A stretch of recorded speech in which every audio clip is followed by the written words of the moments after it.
It's tax season, and at LifeLock, we know you're tired of numbers. But here's a big one you need to hear. Billions. That's the amount of money in refunds the IRS has flagged for possible identity fraud. Now here's another big number. 100 million. That's how many data points LifeLock monitors every second. If your identity is stolen, we'll fix it guaranteed. One last big number. Save up to 40% your first year. Visit LifeLock.com/podcast for the threats you can't control. Terms apply. Does it ever feel like you're a marketing professional just speaking into the void? But with LinkedIn ads, you can know you're reaching the right decision makers, a network of 130 million of them, in fact. You can even target buyers by job title, industry, company, seniority, skills, and did I say job title? See how you can avoid the void and reach the right buyers with LinkedIn ads. Spend $250 on your first campaign and get a free $250 credit for the next one. Get started at linkedin.com/campaign. Terms and conditions apply.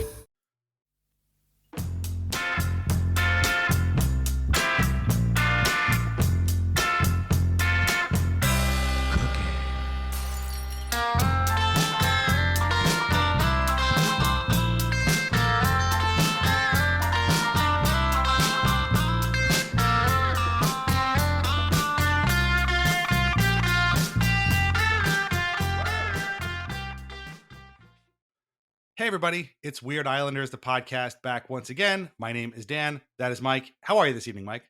I'm doing pretty well. Thanks for asking. I'm excited for this episode, a double dose of couple remember those goalies, which I'm pretty excited to get into. Two guys that they were kind of like ships passing in the night on the island and played remarkably similar roles. So going to be a lot of fun to dive into these two.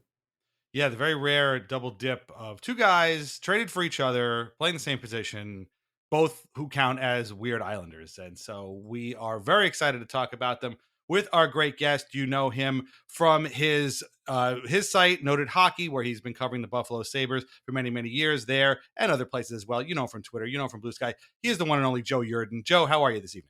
I'm doing great, guys. This is a thrill to be talking with you guys because I know it, like you guys.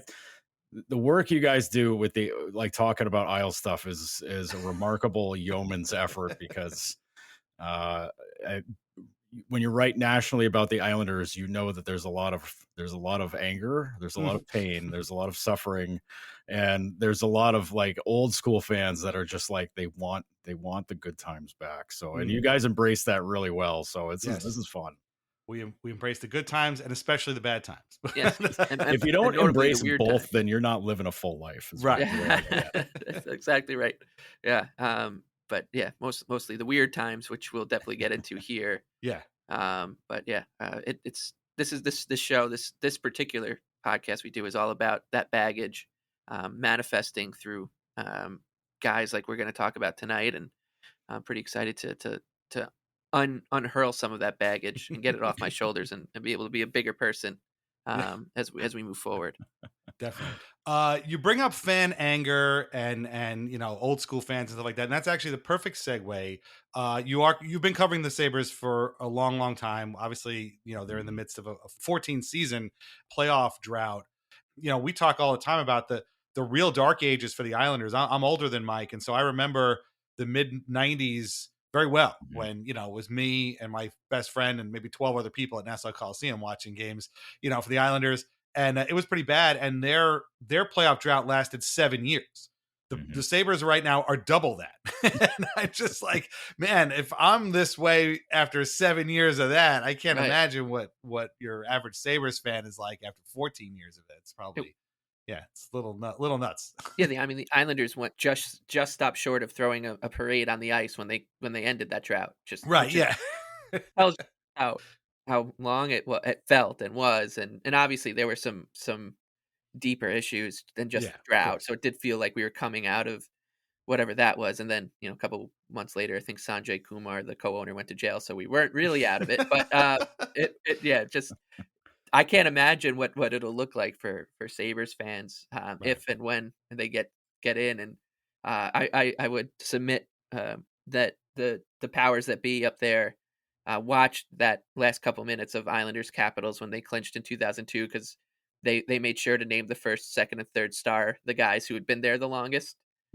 So that would be a nice touch for some of the for the Rasmus Dahlins of the world to go do that. I was going to say the closest experience I've had to something like that was being at a bar in Buffalo in 2015 when the Sabres lost in Columbus, that clinched them having the worst record in the league so that they would have the best odds in the 2015 NHL draft lottery.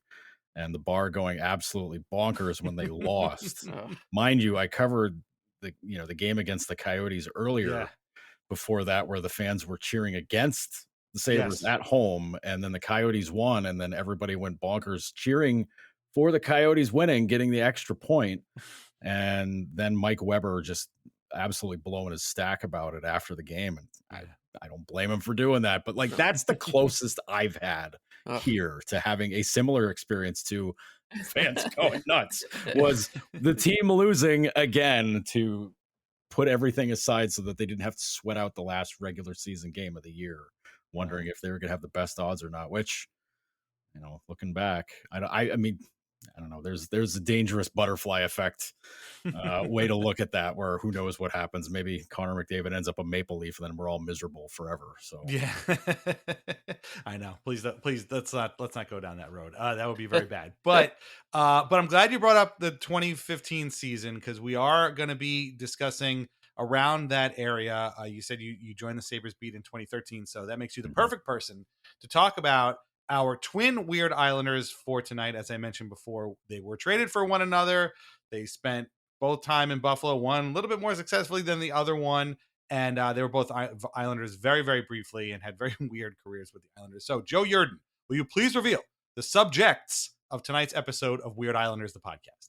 Well, tonight we're going to keep it between the pipes tonight, because we're going to have. And yes, these guys were traded for each other by these two respective teams, Michal Neuvirth and Chad Johnson. Not the wide receiver, of course. No. The goaltender. Although he will get a mention, I'm sure, later on, because they did have a little bit of a social media thing back when social media was still fun.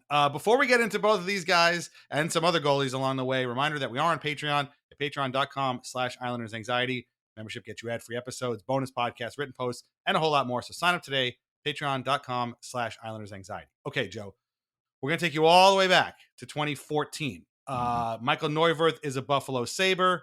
He had gotten traded there at the deadline the season before by his original team, the Washington Capitals, with Radoslav Kessler to the Sabres for a third-round pick and Jaroslav Halak. We're going to talk a lot about Halak in a little bit, I promise. But this kind of ended a weird run for Neuvirth with the Capitals. He won 2 Calder Cups with the Hershey Bears. Came up, he won a playoff MVP in the AHL too. Came up, played lights out early, took them to the second round of the playoffs when he was just 22.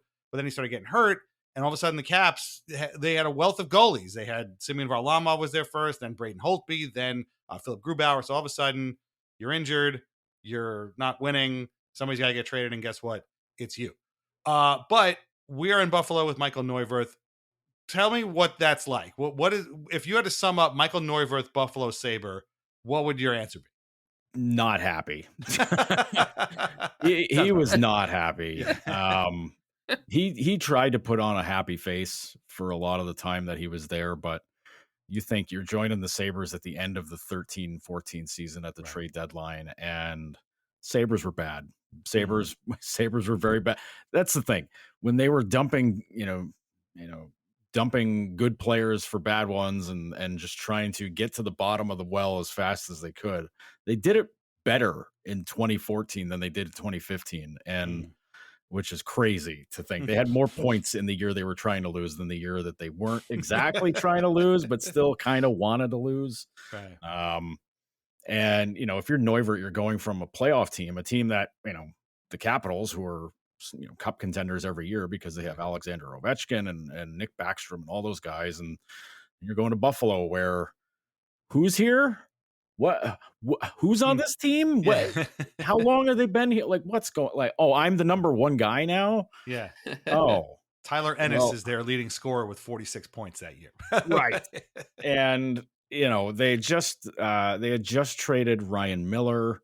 So Neuvirth is now like he is the number one guy because Miller got sent to St. Louis at the deadline because that was I mean, if you want to get down a weird, long, annoying Sabres rabbit hole, there's rumors abounding about as to why that happened and whatever. And they surround Pat LaFontaine, who was the team president for all of 4 months, I think, that year. I think he was already gone by the time they traded for Neuvirth. That's how brief that window was. He was hired in November. He was gone in February. So wow. Yeah. Meanwhile, Ted Nolan got brought along for the ride and stuck around for a while, at least until they were done with him. Them being GM Tim Murray and ownership and everything. But this is about the Sabres. It's not about the Sabres. It's about Weird Islanders. But you've now run across into bizarro land with the Sabres, so now things just get really strange. But I think that's what's great about the Sabres and Islanders is we say this a lot on the show, which is like there's some teams that this conceit like wouldn't work for.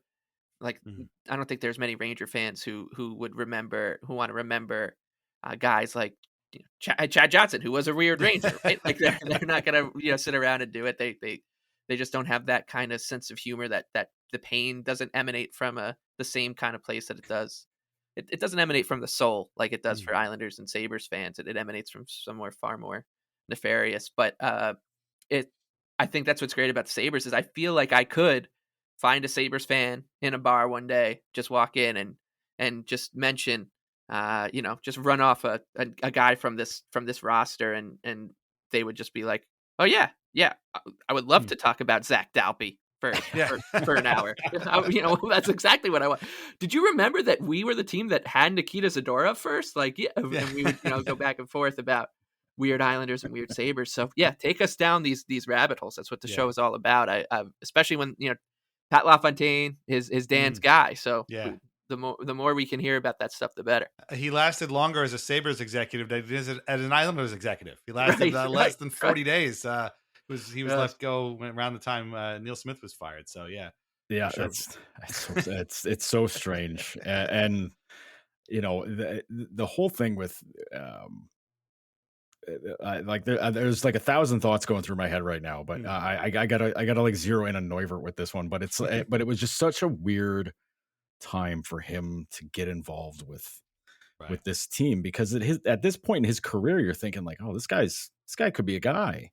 And it was Capitals kind of knew what they were doing because they had Varlamov, they had Braden Holtby on the way up who had excelled in the AHL, and they were like, I think this is our guy. We know Neuvirth was really good as our guy in Hershey, but like this guy's definitely our guy. And Braden Holtby stayed healthy. Michael Neuvirth never really could, and that is even the same in Buffalo because I believe one of the games he got injured in led to somebody was it Arturs Urbe? I think it was Arturs Urbe who was the goalie coach having to suit up as I remember E-Bug. this. Yeah. and there was another game where Ryan Vins who still works down at the Harbor Center. He's like one of the IT guys down there, but he was a goalie at one point, but they kind of dragged him out to say, hey man, better be ready. And they had a jersey, they got a jersey ready for him and everything. And I see Ryan every now and again, and I'm just always like, there's number 3, there's our number 3 goalie right here. And he laughs every time. He's like, man, like, I was like, man, you're part of the lore. Like whether you want to be or not, you're part of the lore now. Like this, you're one of like 11 goalies that dressed that season. So like, just so you know, but that's insane. But yeah, yes. Suffice to say, yes, that 13-14 season, I think they had at one point, I think they dressed like 10, 11 goalies. It's not everybody that played, mind you. Like not all these guys got to play in games, but they had to be dressed. They had to be on the bench. They had to be ready to play just in case. But injuries and all that stuff just kind of stacked up on each other. And Neuvirth was definitely part of that. And, he was a guy who, had a bigger resume than anybody else that was coming through it. Once Miller was gone, it was like, well, Neuvirth's got kind of the most heft to him. Jonas Enroth was a good goalie. And some of these other guys that they were bringing them in on purpose to lose. Right. And, and it was, if a guy got too good, out the door they went, Yeah. and they were trading for somebody else who was supposed to be worse. Like Jonas Enroth got too good in that 14-15 season. Well, trade him to Dallas. Let's get Anders Lindback in here. Yeah. He's the worst goalie in the NHL. Anders Lindback then put up like a .920 save percentage the rest of the season with Buffalo. And Murray was like, what are we doing here? We get these guys bad on purpose, and this guy's stopping everything. This is stupid. Funny. Yeah, like I was telling you before, I read Ted Nolan's book recently, and he talks at length about the sort of psychological toll it takes playing on a team that's supposed to lose. And every time, he's got to go into the locker room and tell these guys, come on, we can do this. Meanwhile, the brass is like, maybe it's better if we don't win this game, or we're trading all these guys here. Why are we trading them? Well, don't worry about it. These new guys will be fine. It's like, no, I kind of feel like I know what's happening here. So yeah, it's hard on these guys, especially if you're the goalie. Everybody's looking at you.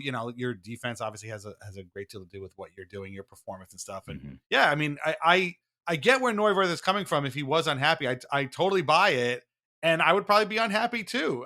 He manages to put up he wins 6 games, loses 17, and has 3 overtime losses in that 14-15 season before he gets traded. We'll get to the trade in a second. But yeah, it's you could tell that the 6 goalies used the season before, the 4 goalies the next year. Yeah. It's a bit of a revolving door.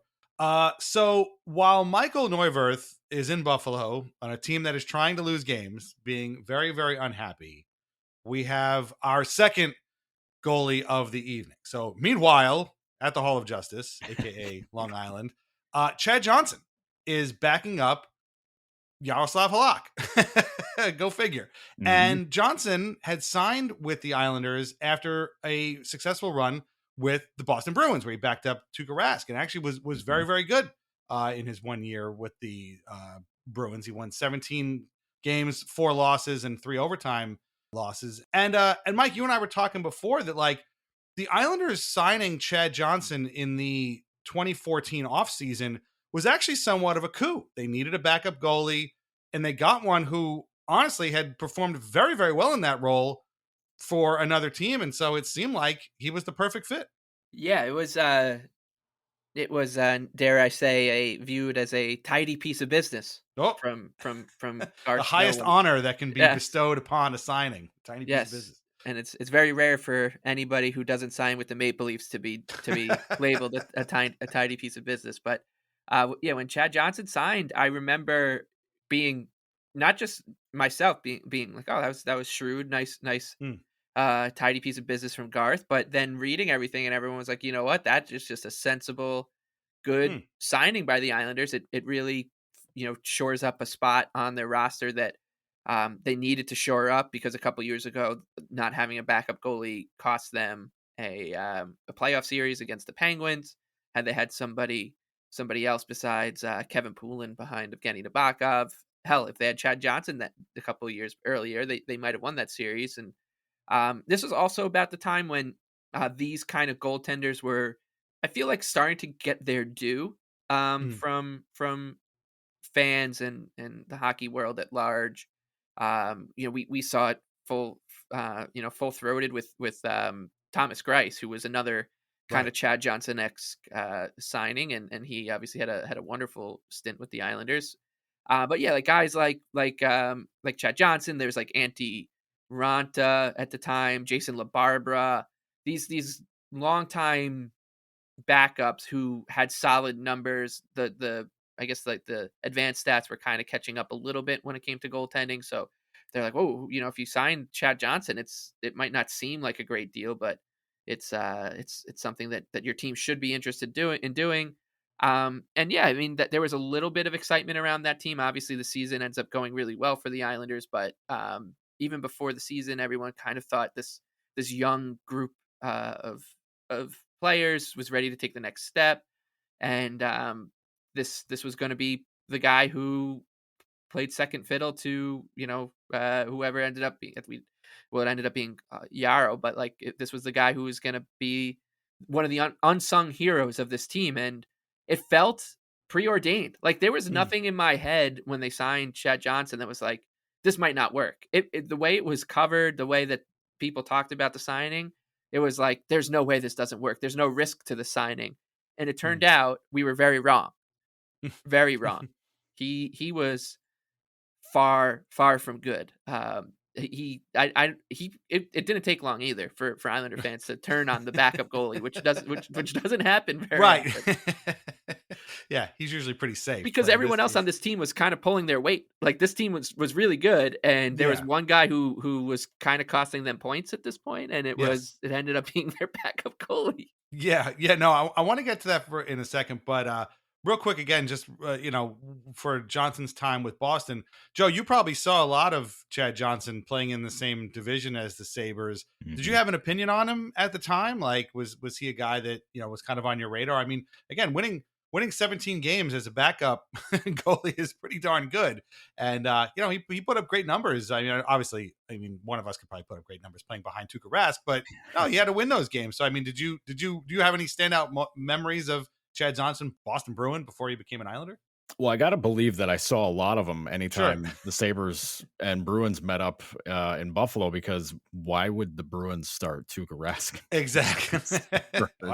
I've been in that situation. That would be crazy to burn a start there. But he was a guy who I remember, because my history is in college hockey. So I remember watching him and not watching him, but like kept track of him when he played for Alaska Fairbanks. Yeah. As he came up through the college ranks there, and knew about him. And then when I, see him in Boston, I'm like, whoa, hey, this is cool.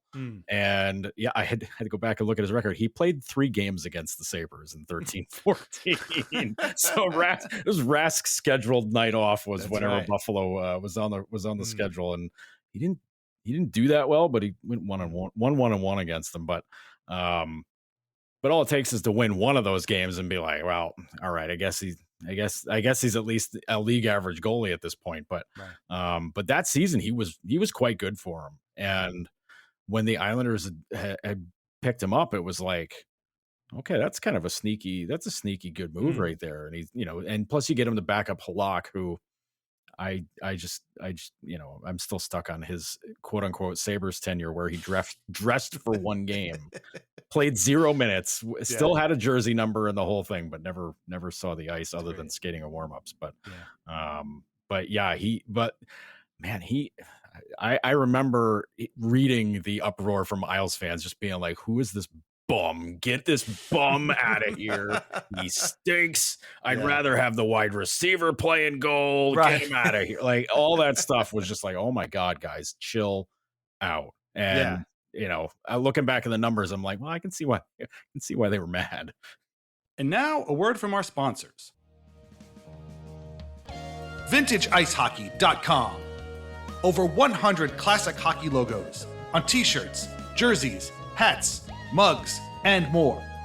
Long Island Ducks, Albany Riverettes, Danbury Trashers, Kentucky Thoroughblades, and so many more. Plus a full line of Islanders Anxiety merch, with our portion of the sales going directly to the Center for Dementia Research. These incredible items cannot be found in stores, so shop VintageIceHockey.com today. Relax, sit back, and enjoy wine from The Pinot Project. Rosé, Pinot Grigio, or a Pinot Noir that was named a Best Buy by Wine Enthusiast magazine. These wines are delicious, affordable, and available at area wine shops and at UBS Arena. Learn more at thepinotproject.com, and please drink responsibly. Well, like Mike said, that team was lights out. That team was the most fun Islanders team we had seen in years. Maybe still one of the most fun Islander teams I've ever seen. That was they signed Johnson on July 1st. Okay. And, they were going into the season looking, okay, not too bad, but all right. After the failed, Thomas Vanek gambit from a year before. We did an episode on him too in season 1 of this show. So they look okay. And then all of a sudden, what was it? A week before or a week after training camp? I can't remember. Garth Snow makes twin trades for Nick Leddy and Johnny Boychuk. And all of a sudden, you dump a first defensive pairing on what, looked like an okay team. And all of a sudden that team goes from being okay to being like, holy crap, these guys are actually really good. And they started hot and stayed hot until literally the All-Star break, when Kyle Oposo, personal favorite of ours, of course, the guy you know very well, got hurt. He got that scary eye injury. And then the things started to get a little bit wobbly. Of course, they lost in the first round of the Capitals eventually. But that was a hell of a fun team.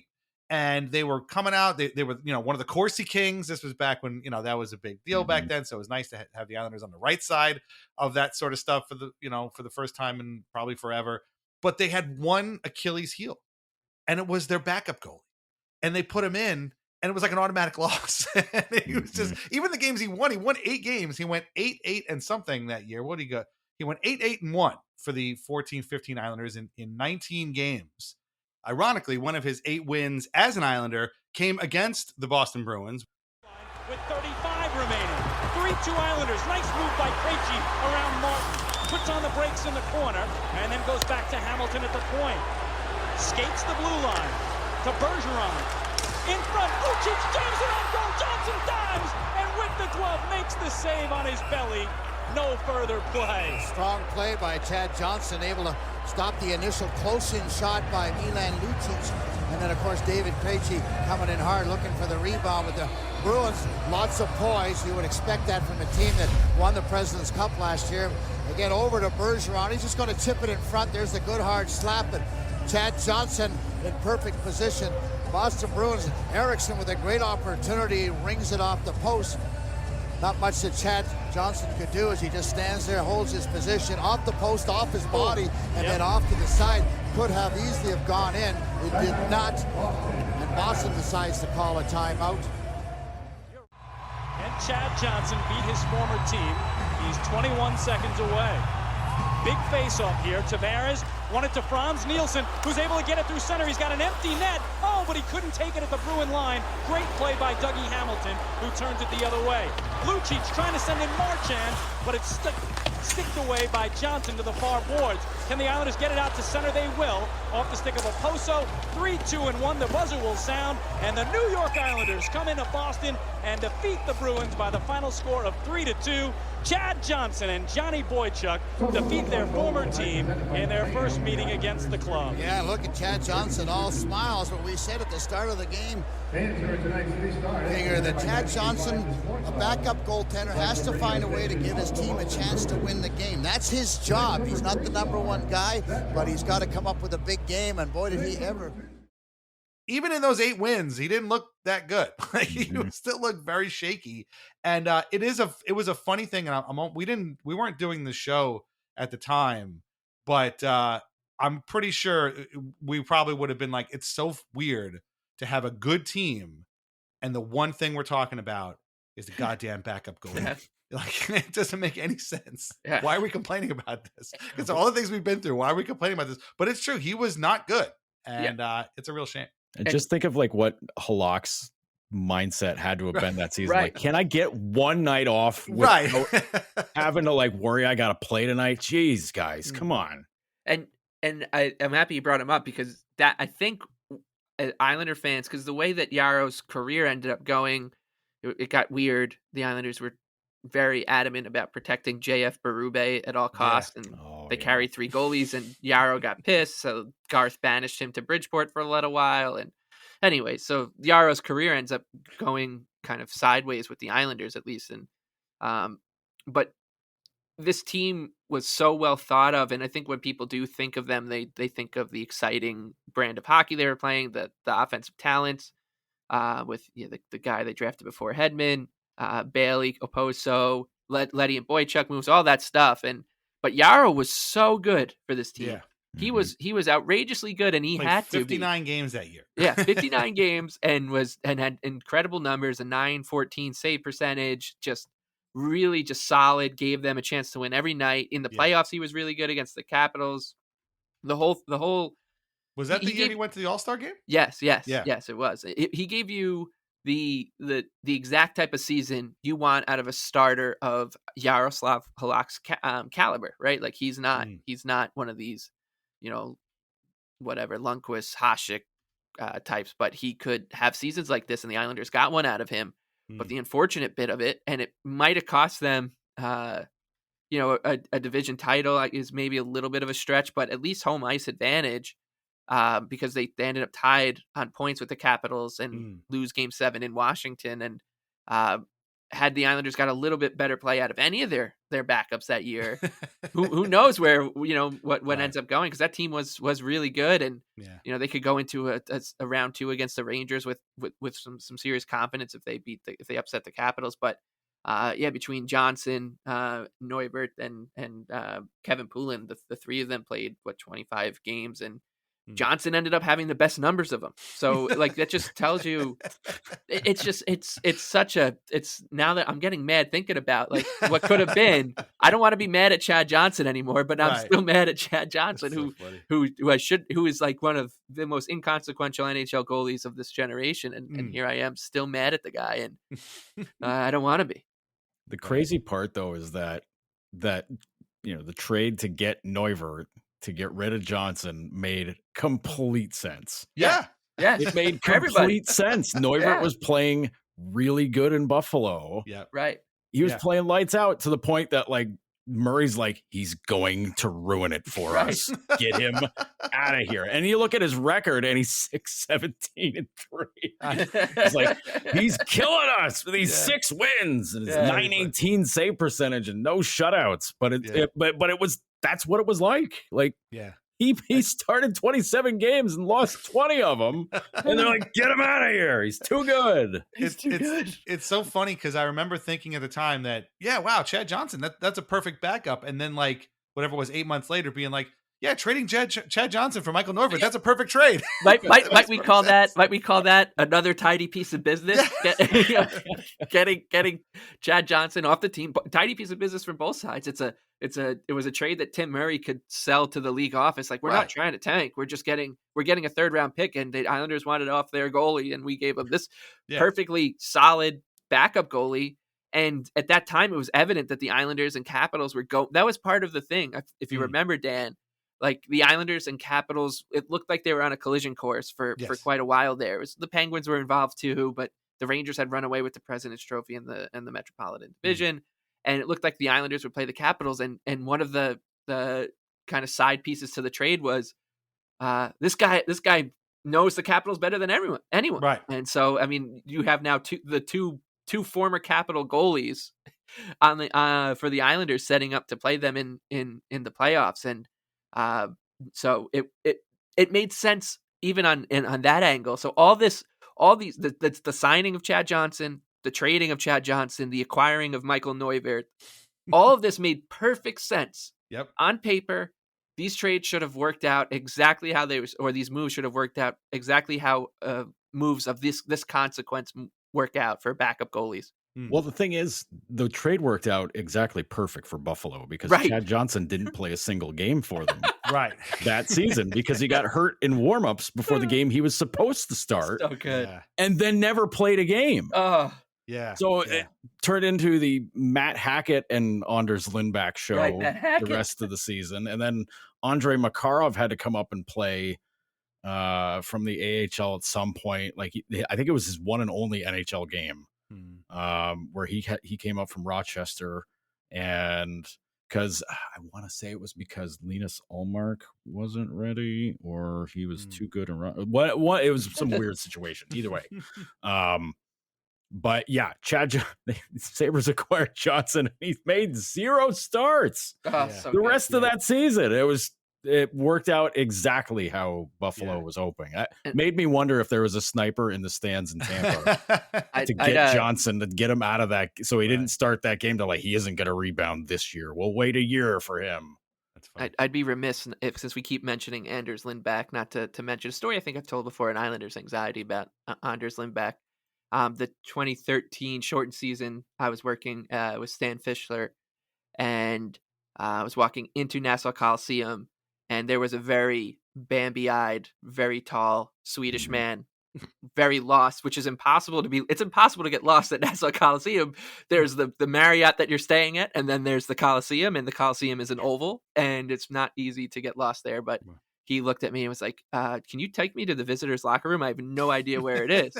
And I walked him to where it was, and he was asking me who was starting for the Islanders, and I said it was Nabokov, and he gushed about Evgeny Nabokov for the entire 3-minute walk to the locker room, and I gushed about Evgeny Nabokov for the entire 3-minute walk to the locker room too. So the two of us were just geeking out about how much we loved Evgeny Nabokov, and then we departed, and his NHL career didn't get better from there. No, that was the last anybody saw. You were the last person to see Anders Lindback alive. No, that was definitely me, because he was sent to die here in Buffalo, and played unbelievable hockey to make Tim Murray absolutely furious. He was huge. He was a big guy. Big dude. He was extremely large. Like, that's funny. Just an enormous. Like, you're just like, you play goal, like, brother, why don't you ball? Like, you're too big, man. Like, get out of here. But he was a sign of things to come, because now all these guys are, you know, like 6'5", 6'6". So back then, you know, the days of Darren Pang, you know, are way over by that point. But that's pretty funny. I should ask. So now, again, the trade goes down. It was, again, another trade deadline deal, March 2nd. The Islanders trade Chad Johnson with a 3rd-round pick to Buffalo for Michal Neuvirth. Again, a trade that on paper makes a ton of sense. You know, one guy's not pulling his weight. The other guy is playing better for a team that, you know, wants to unload him. It makes sense. So now we have swapped out the unhappy Michal Neuvirth, and in comes Chad Johnson. What do you think of when you hear Chad Johnson, Buffalo Sabre? Well, at the time, I don't know that I got to talk to him once that season, because they were on the road when that trade went down, and he got hurt in Tampa. And then I think we may have spoken to him at the end of that season, but he was injured. He didn't play the rest of the year. I forget what the injury was, and I think by that point, all of us were blacked out on how much bad hockey we were watching that year. So that, like, and they had already moved goalies that year. Like, it was just a revolving door of guys coming in and out of town. And it was like, all right, well, here's another guy. And then he gets hurt down there. We're like, well, we'll never see him. So there goes that. So never mind. But what we knew of him was like, well, I don't know. He stunk with the Isles, but he was really good in Boston. So I don't know, maybe something for next year when they decide they want to be good next year, when either Connor McDavid or Jack Eichel's here. Like, you know, we'll see. He'll be a backup, maybe, probably. I don't know, because at that point we knew everything was going to be different the following season. We just didn't know what variation of different it was going to end up being. Because it was pretty obvious what they were doing. And I don't know that they hadn't clinched being the worst yet. I think by that point, when that trade was made, there was still like a whole more month of season to go, I want to say. So they were still in the trenches of trying to finish at the bottom. But the thought was that, hey, at least they have a goalie for next year. So there's a building block, and it was just a matter of like, well, all right, how's that going to look? We weren't even like thinking of like what the roster was going to look like the next year, because we're figuring it's going to be completely different. Sure. Yeah. Because if they do get McDavid, you're thinking like, well, all right, who's going to come in and coach? Because we firmly believe there's no way Ted Nolan was sticking around. Which unfortunately we were right about. Ted got used and abused it, and that whole situation, that was brutal. Really, the only things we did know was that ownership was staying the same, GM was staying the same. Sam Reinhart was probably going to be a Buffalo Sabre the next year, because he went back to juniors, because why would you make an 18-year-old deal with that team? And that Rasmus Ristolainen was already picking up many bad habits, playing for a very bad team, so he's not going anywhere. He's 20 years old. Why would they change? And him and Gergensons, it was like, well, these are the building blocks, these are the guys, and that's all you're thinking about at that point. Like, you're not even thinking about Chad Johnson. Is he going to be a starter or the backup? Whatever. You're just like, well, he's a goalie. Is he still going to be here? I don't know. I don't know. I don't know what they're going to do. And then, by the time the draft rolled around that year, we had a pretty clear idea what they were going to do. Because I don't know if they had made the Evander Kane, the monster trade with Winnipeg yet at that point. I think they did. I think that was a February trade because they traded Myers and Drew Stafford and a pick. I remember that. Yeah. For Evander Kane and Zach Bogosian. And Kane was out for the year. So they're like, well, this helps our bottom line of losing because we won't have a good player to plug in the lineup right away. And Bogosian was just, they're like, well, we got a good defenseman that we're going to be able to lean on here for the next couple. He was couple from the years. area too, right? Wasn't he from around Buffalo? Depends on how you feel is regional. Okay. When it comes to Buffalo, that's how it was sold to us. Like, I as was gonna say, you're showing your downstateness by being like, he's close, right? I'm like, well, Messina's about 4.5 hours away, so I guess 4.5, 5 hours away. Yeah, that's nothing for you guys up there. Messina's closer to Ottawa than it is to Buffalo, so it's closer to Kingston, Ontario than it is to Buffalo, I think. So. Yes, that's exact. But that's how it was sold to us. Like they're like, not only do the Sabres get Evander Kane for next year, but they also get a homegrown prospect who grew up in the backyard, Buffalo's backyard. Yeah.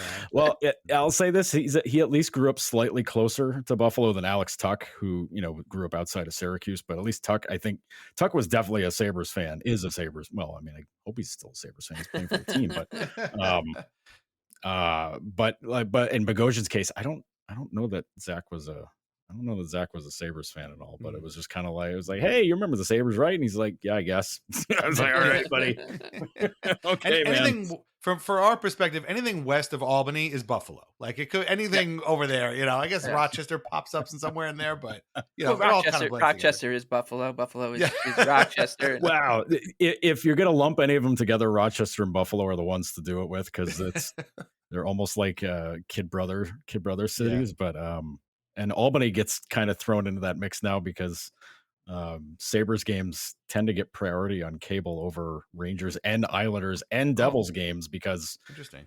There's multiple MSG channels, but yet for some reason, even the MSG channel that the Rangers or Islanders game is supposed to be on would still get the Sabres game playing before it, which I can tell you, having a lot of friends who are Rangers or Isles or Devils fans drives them up a freaking wall. Yeah. Yeah. That sounds like one of the most Islanders things ever. I mean, I've seen Islanders games preempted for like D3 basketball here, like, in this area. I live in New Jersey, and it'd be like, wait, what's going on right now? So yeah, I totally buy that. Okay, man, people got to see what CW Post is up to. Exactly. But you were saying when we were talking about you coming on that, in contrast to the very unhappy Michal Neuvirth as a Sabre, Johnson was apparently, once you finally got to talk to him, which I guess would have been the next year. We'll go back to Neuvirth Islanders tenure in a second. But when you finally got to talk to Johnson, he couldn't have been a nicer guy despite the situation in Buffalo, right? Oh, he might be one of the nicest people. If I had to make a list of like the 10 nicest players I've chatted with, interviewed, the whole, whatever, in this job, he would easily crack the top 10 list, probably would be top 5. Wow. Just a prince of a guy, like one of those classic, loves the game, loves being in the game, and is very thankful for being, to be able to be, good enough to be an NHL player. Also a huge baseball fan, as I found out, because when they kind of show age here, when Shohei Ohtani finally came over from Japan and was playing, we were like, dude, have you seen this guy? Holy crap. Like we would just start marking out about Ohtani. And I want to say Johnson, he might've been an Angels fan, which put him in that spot. I might be misremembering. It's been a long time since I've seen or talked to Chad, but man, what a guy, just an absolute great dude. And ultimately his first stint in Buffalo worked out pretty well, apart from getting injured at the end of the 15 season, which kind of spared him some possible negative feelings about how things were there. He backed up, kind of play into our goalie talk of like what was going to happen with the next season. The next season he was the backup goalie to Robin Lehner, who they acquired at the draft that year. And Lehner, again, this is where every discussion has like a side quest to it, where the side quest takes longer. It takes about as long as the main quest. Welcome to Weird Islanders. Yeah, exactly. Dude, we're all side quests here. So they acquire Lehner, and Lehner was kind of not, I don't know if he had fallen out of favor in Ottawa or what, but like Leonard had gotten a bad concussion the season before, like that season before, in a collision with, of course, it had to be a teammate. And of course, that teammate had to be a former Sabre in Clark MacArthur. Both guys got horrible injuries and had their careers MacArthur's career was never quite the same after that. But Leonard wasn't able to skate or practice or do anything from the moment he got that concussion. I want to say, I'm trying to remember. I think he said he got it in February of that season.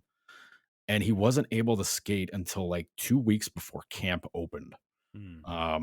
And so by the time we met up with him and saw him in Buffalo, because, at that point we were like kind of popping down to Harbor Center, seeing like who was around. And then, you cannot miss Robin Leonard when he's, a giant 6'5" goalie with, a crazy beard and everything. You're just kind of like, oh, that's Leonard. And like, he's built like a linebacker. So like you'd see him. So we get talking to him. We're like, hey man, how you doing? And he's like, he's telling us, he's like, I just got back on the ice. We're like, what do you mean you just got back on the ice? He's like, I wasn't allowed to. Like, oh, that seems bad. Right. And he was telling us, a little bit about the concussion stuff. We're like, oh man, like, you sure you're okay now? And he's like, oh yeah, I wouldn't be skating otherwise. Oh, okay. And so we're first regular season game of that year. Mind you, Leonard was out of shape because again, he wasn't allowed to work out, wasn't allowed to do anything. Right. So he's out of shape. He's heavy. And, he's, the starting goalie opening night. They're playing against, I think they're playing Ottawa. The home opener, I think, was against Ottawa. So like he's pumped up and, out of his mind. He wants to show those guys up. And it's Jack Eichel's home debut. It's, it's Evander Kane's, debut as a Sabre at home. So it's like lots of stuff is going on. It's Ryan O'Reilly's debut as a Sabre at home. Like it's all these guys. Right. And doesn't Leonard like catch a rut in the crease and comes out of it with a high ankle sprain that knocked him out for a couple of months because he had a setback. Right. Why? Because he was out of shape. Why? Because he had a concussion the year before and he couldn't work. So it was just a domino effect of all this stuff that just made his first season just a nightmare. Oh my God. And probably contributed to a lot of the stuff that was, he ended up things going really sideways for him in Buffalo, which we all know about now, which Lou Lamoriello helped him out with when he got to the Islanders. These two teams, just everything ties together. So, but Chad Johnson ends up being the starter because Leonard gets hurt and he was awesome. Like he was great. He was absolutely awesome that season in Buffalo, 15-16. And I'm looking at his, put up a 920. Yeah. And like when Leonard came back, Leonard was like a 923. Yeah. Like that's playoff. I mean, granted, that's only like 10 years ago. And like the goaltending was so much different then that like a 920 was like, well, I guess that's okay. But dude puts up a 920 now. You're like, is he God? Yeah, you're right. Is this guy like going to win every award? Right. And again, especially considering the circumstances, the rest of the roster, dude, a 920 save percentage, he went 22-16-4. Yeah. Johnson did for this. Like, I mean, he should have been like given Vezina Trophy votes like, for doing that in the face of everything else that's going on. That's I looked at that and I was like, that can't be real. Seriously? That's their goaltending that season was bonkers good. And I get like if you compare it to like what the league averages were, it's probably not as good as but you look at it now, compare it to like what the averages are now, where I think league average last year was what 902. Yeah, 901. And you look and like Chad Johnson put up a 920. Leonard puts up a 924. Friggin' Linus Ullmark was 22 years old, come up out of Rochester because he had to back up Chad Johnson. He put up a 913 as a rookie. Like holy crap, man. And yet all these goalies, they had 2 shutouts all season. Yeah, and they finished second to last in the division. Like second to last in the division. Like, geez, man. I remember looking at or watching the season and watching Johnson do well and getting even more mad about the situation. Be like, you could do this behind this defense. You got Josh Gorgas and Georges and Mark Pisks and Jake McCabe's like a rookie playing out there, and you're stealing games for them, and you couldn't do it for the Wagon Islanders. And I'm glad you noted that he was known as a really good guy, because I think that was also part of the allure of the Islanders signing him. Was like, great, perfect backup guy, like no ego, really good in the locker room. And so the whole Chad Johnson package was sold to us, and we felt like it was we were kind of sold a bag of goods because of course we don't get to know the person well, but we do know how he was on the ice, and it just ended up being going so wrong. And even today, like if you swing and miss on a backup goalie, it's not a big deal. You just call up Marcus Hogberg and see if he can do a job for you, and if he can't, then you go sign James Reimer to a PTO. It's really not a huge deal. But for the Islanders, like I said, it was the only thing that they were missing. And then the next year he comes back and it's like, oh yeah, but I still am that goalie. I was that goalie. I just couldn't figure it out with on the island. Reason. And you're like, God damn it. Chad Johnson. And the Islanders, the team that he was on was such a much better defensive team. Yes. Than the Sabres team was by like leaps and bounds. Yeah. Yeah. I mean, it wasn't even remotely close. We had an awesome blue line that year with Leddy and Boychuk and Wisniewski and Thomas Hickey were awesome. And then we had, really good third pair kind of rotation with Cal DeHaan, eating minutes, and like Matt Donovan would come play effectively. So the Island, they had a legitimate good blue line that season and played just very, very good hockey all season long, except for one guy. Like even we like to bring him up. Cale Mollerat comes up, plays 6 games for the Islanders, and he did his job. He scored in those 6 games. There was I shouldn't say there was only one guy who didn't do his job, because that was the Griffin Reinhart year, and we're like Brian Straight also was on that Brian team. Straight, yes, but great college player, just didn't figure it out in pros. So it was just tough to I don't want this guy to be an Islanders villain, right? No. But and you can maybe to a lesser extent say that same goes for Neuvirth, but this guy ends up being one for those very much in the weeds like us. That how does this guy become a villain? Like he should be a Lady Bing contender, and we're vilifying him because he couldn't pull his weight as a backup on a really good team in a really good season, and it's one of the things that jumps out at me about the season. It's like, and that's the crazy part. Like I look at it, like these two guys combined to play 24 games with the Isles. And like bad. They're both just like Isles fans are like that friggin' guy. And with both of them, and it's like I get it. Like I get it because that I'll confess there's a lot about the 14-15 season outside of Buffalo that I don't like really remember. Probably I'll call it like PTSD from everything that was going on here. But like I'd forgotten how good that Isles team was. And then, the series I do remember the series with the Caps. And then I remember laughing because it was Caps Rangers the next round. And I knew like all the execs at NBC that I used to work were going to be really pissed about that, because they said Rangers Caps games were like, TV ratings poison because everybody tuned out because they were boring. And I'm like, well, it sucks to be you guys, but sorry. Yeah. That's pretty funny. But yeah, like you said, they started 24 games for the Islanders combined, Johnson and Neuvirth, and they won 9 of them. And that gets us right back to Neuvirth. We could pick up the story with him. So he gets traded to the Islanders. And again, on paper, this makes a ton of sense. He gets into 5 games and 1 playoff game we'll talk about in a second. He only wins 1 of them.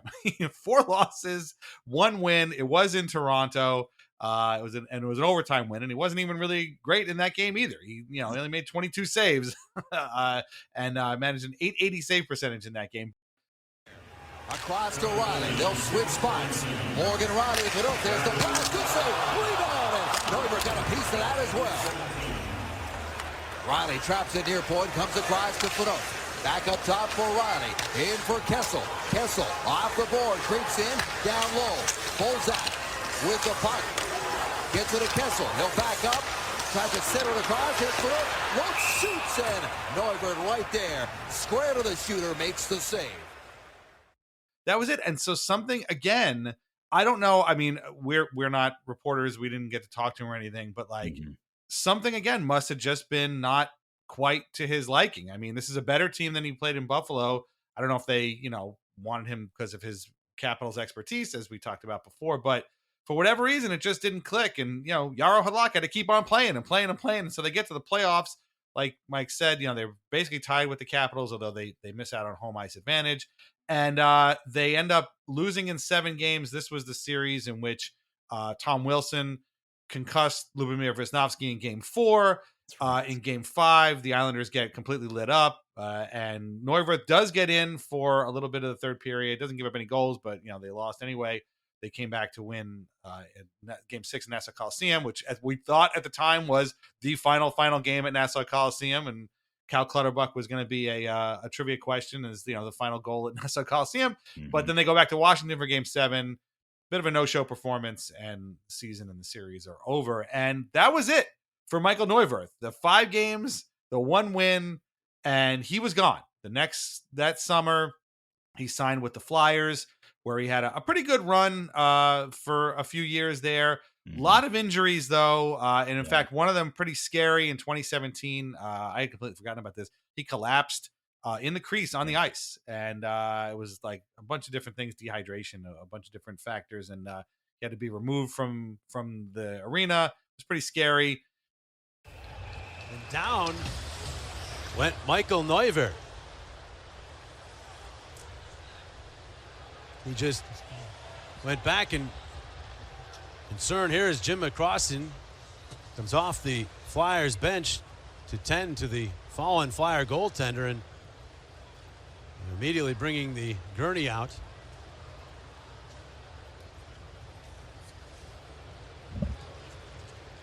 I was actually watching the faceoff. Dot did not see what happened as he fell backwards.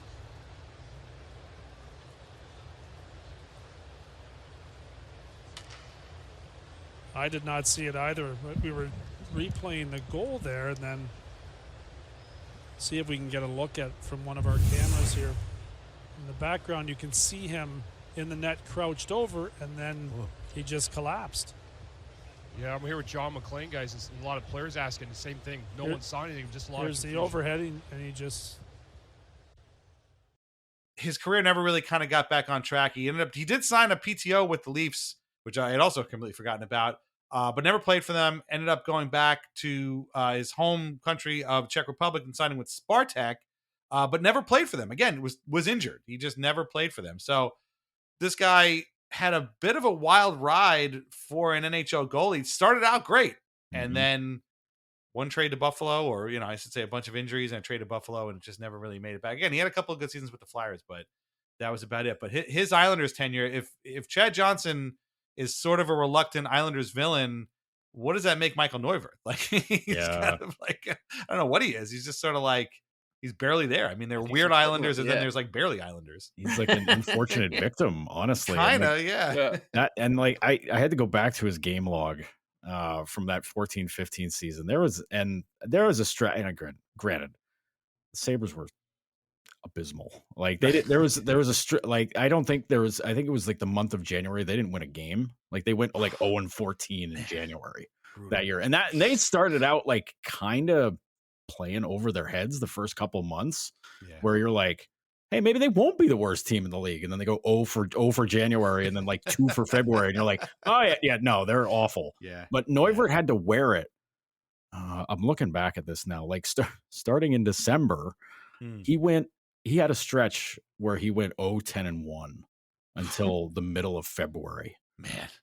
Well, I mean, oh God, and one of those games was a 6-1 loss to the Rangers, and he played 12 minutes, and he gave up 4 goals and 9 shots. Like, okay, man. And that, and then of course, his next start is like a week later, and he stops 45 out of 47 in a 2-1 loss. It's like, what do I do here, guys?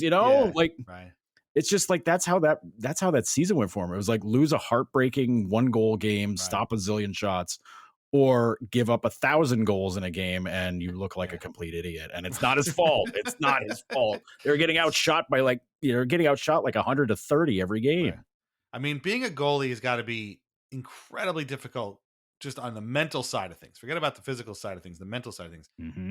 But in a situation like this, it's got to be like, you probably just want to chuck it all and join Greenpeace or something, just something, and get me out of here. Let me do anything other than this.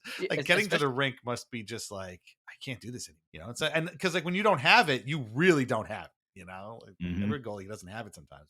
And he had some pedigree too, so it was like, Yeah. like he's like, probably like, I'm much better. I should be, doing something else. And that's part of what was sold to us when the trade went down was, hey, don't judge this guy by his Sabres numbers because Right. they're the Sabres, right? Like it'll look a lot different when he comes to the Islanders. But unfortunately, when Michal Neuvirth showed up to Long Island, I remember distinctly he pulled the the Chris Osgood and had his full Sabres kit with him, and was wearing Sabres gear. And that wasn't the only thing that he brought over from Buffalo. He also brought over just like Sabres-ness, I guess, and just never really found it with us. And it felt like a necessary evil for the Islanders just to start him. We're like, look, Yaro needs a break. Like we don't care what you do tonight. If the Islanders lose this game, it's okay. We're comfortably in the playoffs. Looks like we're going to play Washington. Just as long as Yaro's getting like a good night's sleep tonight and you don't do anything stupid on the ice, so be it. Like go out there. And he did have a good looking like set of pads too. He had those like 3 stripes that it was his like signature style on his pads, and a nice helmet. And he looked good being bad, which I did appreciate. but as you said, in terms of just his overall impact, he might as well just might not have, he shouldn't have come. He just shouldn't have come to the Islanders, because even when you look at like the win and the points that the amount of points he picked up, like the Islanders still would have ended up in that same series against the Capitals. So he was as inconsequential as they got.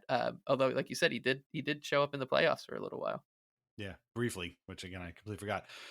So that brings us back to Chad Johnson, who again for the rest of his career, like Joe said before, he did sign with Buffalo again. He actually had 2 stints with Buffalo. But actually, he liked it that much. Yeah, he really did. He genuinely did, which is also pretty rare, I would think. But I might as well just run down the entire Chad Johnson sort of journey here, because he didn't start with the Bruins. He actually was drafted by the Penguins, which in 2006 in the 5th round, was traded to the Rangers for a 5th round pick that was used on a guy named Andy Bathgate. Not that Andy Bathgate, another Andy Bathgate, who I think was his grandson or something like that. Johnson then went from the Rangers to the Coyotes, then he signed with the Bruins, then signed with the Islanders, then was obviously traded to the Sabres. Then he signed with Calgary. Then he was traded by Calgary back to Arizona, which is the Arizona now, not Phoenix. Then he signed with the Sabres. Then he signed with the Blues. Then he was picked up off of waivers by the Ducks. And if anybody listening to this can remember any 3 of those teams that aren't the Sabres or Islanders or Bruins, you are a better Chad Johnson fan than I am, because I had no idea any of this had happened when I saw. But yeah, I mean, he clearly really liked playing in Buffalo and went back there, which again has got to be a pretty rare thing. But he eventually he did an article. This is actually before he would play for the Ducks, where he said he was comfortable being called the journeyman, which you got to respect. Like, he knows it. He's had some good stops, some bad stops, and he's played everywhere, but seemed to basically, just like you said, Joe, have a great attitude, was happy to be playing in the NHL. And, you take the ups and you take the downs, and he had a lot of those. So, there's something about that, to just be like, yep, I was a journeyman goalie.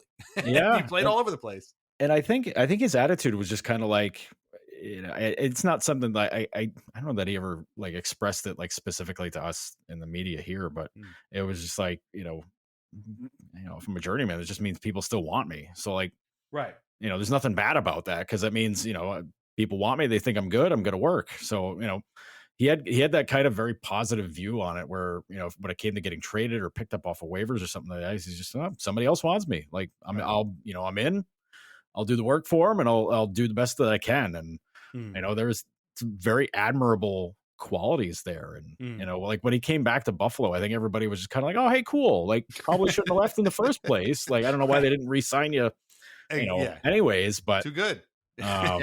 But it was so strange, because, when he came in, he was Leonard's backup in Leonard's first season in Buffalo. And then, obviously Leonard gets hurt. Then he's playing a bunch of games. And then he comes back to Buffalo, and it's no longer Dan Bilesma coaching the team. It's Phil Housley. Leonard's not in a great place now. Things have started to tail off and gotten a little bit more awkward. He started, as we found out later on, his personal issues were starting to come to a head. I believe it was that season. It was 17-18. So yeah. And then, Linus Ullmark's popping up a little bit more often, stealing some starts, getting more attention. And it's kind of like, well, that guy's going to be the starter next year, probably, we think. But, hey, Chad, like, can you hold it down the way you did for us before last time? And he was like, well, I'll give it my best shot. And he really wasn't able to do that. But the second time around was much less successful, unfortunately. Than the first time. But like everybody still loved him. It was just kind of like, oh, why can't you play like you did 2 years ago? And it's like, that literally goes for every goalie in the NHL. Yeah. At that point. Yeah, exactly. We should also mention that when his career was winding down. So he was with the Blues in 18-19. And he was the goalie waived to make room for Jordan Binnington, who then leads St. Louis to the Stanley Cup. Man. So I wonder if his tone would change a little bit, like being like, damn, I kind of won the St. Louis Blues the Stanley Cup by being bad. He also got to be on both ends of Ryan O'Reilly's That's right. career, from his first year in Buffalo to being with him in St. Louis after really he lost his love for the game in Buffalo, and management was like, get him out of here. Like, wait a minute, aren't you proving his point? We don't care. Yeah, right. Hey. It's just so funny to have two guys traded for each other, both weird Islanders and both sort of disappointing in their own ways. Chad Johnson, Islanders career, 19 games played, 17 starts, 8 wins, 8 losses, 1 overtime loss. I mean, he basically had a Jets season, right? 8-8. If the Jets go 8-8, that's great. 0 shutouts. Meanwhile, he was traded for Michal Neuvirth, who's in his Islanders tenure, 5 games played, 1 win, 3 losses, 1 overtime loss. And it's just we can't get Neuvirth is definitely the why bother coming. But Johnson is more of a disappointment, I think. I wouldn't call him a villain exactly. He's too nice, and he was obviously trying out there. But man, that was just it's on the one of these days we're gonna sit and make a list of like the most disappointing Islanders free agency signings, and he's definitely on the list. He's kind of forgotten a little bit. He's not Marc-Andre. He's not Pierre-Marc Bouchard or Peter Regan or Andrew Ladd. But he's in that conversation as well. And it speaks to the quality of free agent like the Islanders were able to attract, which is like, well, yeah, he was one of their big tickets. like Chad Johnson was a big move back then for the Islanders, a big free agent move. So it had to work, and it just didn't. So yeah, for sure. Joe, this has been a ton of fun. We really appreciate your stories. It's been amazing. Again, I've wanted you on the show for a very long time. You came in and hit a home run, as I knew you would.